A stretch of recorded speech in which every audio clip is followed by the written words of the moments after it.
Well, what's up guys, and welcome back to the channel. Today I thought it'd be fun to dive in and show you an easy, efficient way to clean your intake manifold. The certain one I'm doing right here is off a C5 Corvette. There is a little bit of blow-by from these engines that do come back through the PCV valve, get sucked back into the throttle body, it spits it back into the intake plenum, and after a while it just kind of sits and turns to carbon. So I'm going to show you how to degrease the hell out of it and get it back to almost brand new. So let's go ahead and roll the intro and we'll get into it.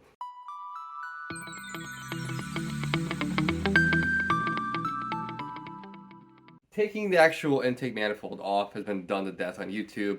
I'll do a quick time lapse of taking it apart. It's not too terribly hard. There are some weird things you gotta know. Maybe I'll point them out while I'm doing it. Now, as far as cleaning the throttle body, I went ahead and polished that off camera. That again has been done to death, and my Corvette Life has a really good tutorial on how to polish them with some little metal wheels. I actually got a whole bunch of metal wheels off Amazon for like $12. I'm talking like 50 of them. Like 12 bucks, and I use it to polish the throttle body and turned out really well. So thank you, my Corvette Life. Good channel, go check it out if you haven't. So yeah, the throttle body, I'm not gonna worry about. This is more for an efficient way to clean your intake plenum. So like I said, I'm gonna go ahead and do a time lapse and we'll get into cleaning the damn thing. And if you follow my channel, I got my wheels, both of my replacement wheels painted. I gotta do the back 18s to match these guys. Gotta get rubber on these guys. I guess you can see. I went ahead and painted a little logo and I clear coated over top of it. Turned out really well. I mean, you can see some imperfections from about 6 inches away, but I am very happy with it. And here you can see my little polished throttle body with a whole bunch of these. These are my leftovers that I didn't even use yet. Awesome $12 investment. Looks much better. All right, so I'm gonna go ahead and throw it up on the wall somewhere. We'll do a quick time lapse, me taking off the intake plenum, manifold, whatever you want to call it. And I'll show you my process of getting this thing back to factory almost clean.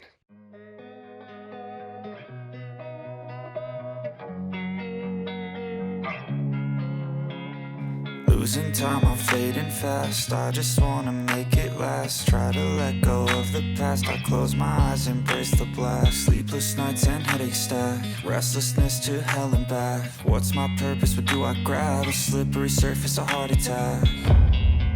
And sometimes you just gotta believe there's something that'll give you relief. There's something that'll have what you need. What you need. We're broken, it's tragic. We're not all elastic, but maybe there's magic. Believe you could have it. And I know of sadness, the anxious and panic, the infinite vastness of all that is blackness.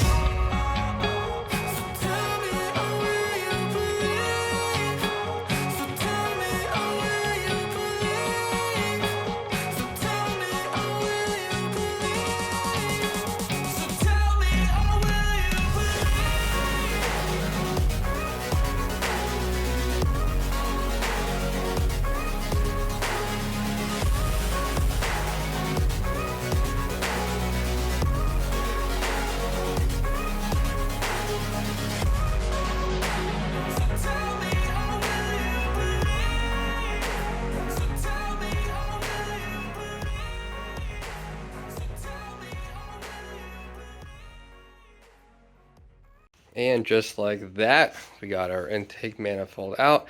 If you've never done it before, you're in for about a 35 minute job. I think this is my third time doing it on a Corvette.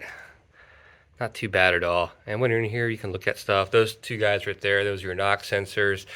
You can see your intake valves down there. See if they're dirty or clean. This isn't direct injection, so they normally stay pretty clean. Get you a better view of the damn thing. Sorry about that, guys. But yeah, down in there, that's your intake valves. Of course, I'm going to clean all this up too while I'm in here. I wonder if this has been fucked with before. I don't know, it looks kind of suspicious. I don't think that's how they come from the factory. I'll look into that. But yeah, make sure when you have this off, you always want to plug these holes too. I'm going to put some paper towels here in a second. Oh, and while I got you in here, that's your infamous oil sensor that tends to go out on these things about once a year. To change it, you can cut a hole up here in your cowl or just do what I did and swap it out that way. It's not a huge deal, more of an inconvenience than anything. All right, so let's go over to the intake manifold and see how dirty it is. All right, here's where we're at. So it's not terrible inside. If you can see, it's definitely caked in oil, which, you know, these cars have a tendency to have blow by, like I said.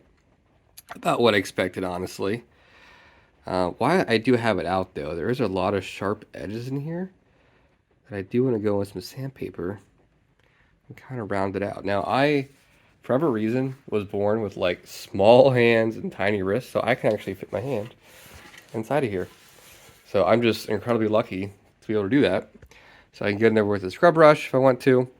Some of the sharp edges, I can kind of file them down, make it a little smoother if I wanted to. Now the plan is I'm going to do a quick one over with some brake cleaner, Purple Power, but I'm going to leave this thing overnight in a cooler, or you can use a tub or Tupperware full of Purple Power. Just be cognizant though, the other side does have the, let's see, the map sensor here. Looks like someone's been in here before at some point because this thing is broken and zip tied down. Now these things are a total pain in the ass to remove, so I'm going to leave it here.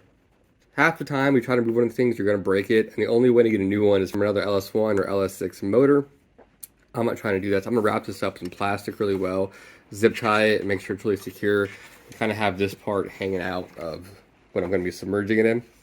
But yeah, what I'm going to do now is just give this a quick one over with some Purple Power inside, kind of scrub it a little bit, but overnight, I got a cooler over there that I'm going to leave it in full of Purple Power. And Purple Power is an amazing degreaser, and it's relatively cheap for a couple gallons, like $8 for like 2 gallons.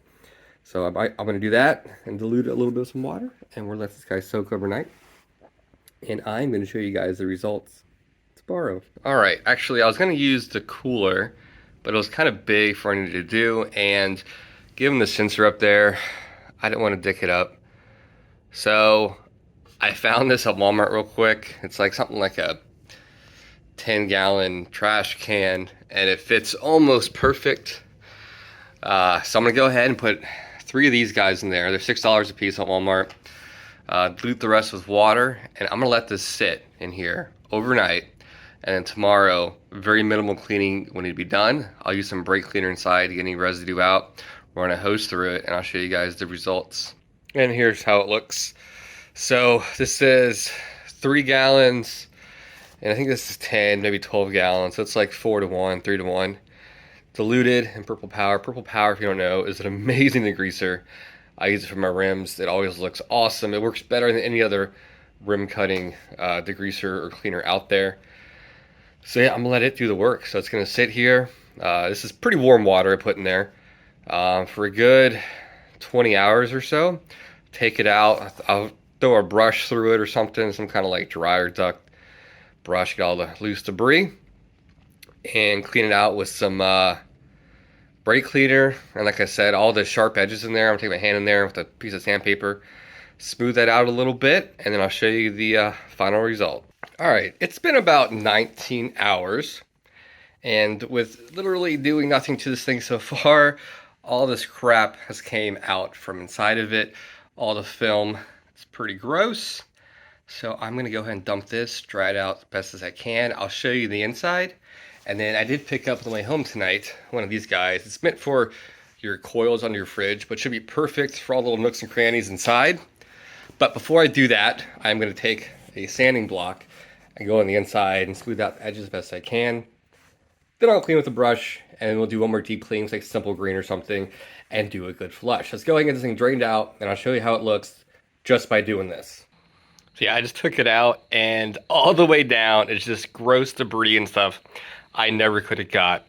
So literally just set it and forget it for a while, and it's gonna do most of the work for you. And also, quick heads up, when you're cleaning this out with the brush at the very end here, when you put it in the coils, make sure it goes all the way up and around the top of the plenum, because I'll show you why. So you see I'm putting it over here on the right, and this intake port right there, but the light's gonna show up on the other side right there. Reason for that, it's got a really interesting architecture. Well, I mean, kind of, it's kind of archaic, but the air's gonna go in, it's gonna flow up inside those little baffles there, and then come around to the other side and then feed the air evenly all the way across. Just so you know. So make sure when you clean it, get really deep, because it doesn't just go right there to there. It goes up and all the way around, if that makes sense. All right, pretty much got it all wrapped up. Not too much work post taking it out of the degreaser bath. This little guy right there, I got at Lowe's, like I said. This little guy right here, I made with a sponge sandpaper deal on a piece of aluminum framing to kind of sand down things inside of there and get things kind of smooth, all the edges and stuff. Worked actually really well. And then some brake cleaner at the very end. I'd use some more degreaser once over. And then all of the air ports down here, I used some paper towels to make sure they were all clean. And yeah, it looks fantastic. Just waiting for it to dry a little bit. And this thing is completely gunk free. Now doing the degreaser bath, I would say took care of probably 70% of all the debris in there. So it was pretty effortless on my part just to go over some simple green and reach in there with the paper towel best I could and use a little scrub brush, and yeah, it worked out pretty damn well. I'm really happy about that. And of course, I got some new gaskets, so I'm gonna go ahead over to the car and throw this guy back in. Hopefully you guys can see it okay. Still drying a little bit, but looks pretty good.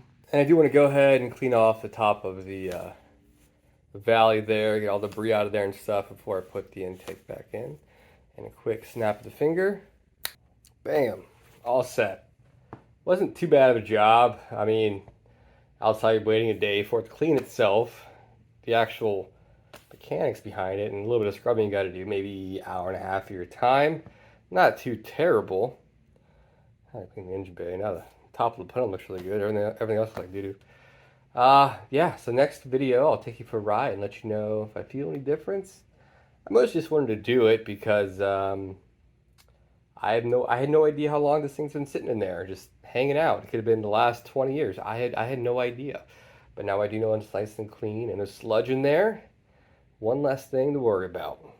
If any questions at all, feel free to ask. Like always, I'm going to go enjoy my weekend. And I advise you guys do the same. Mark out.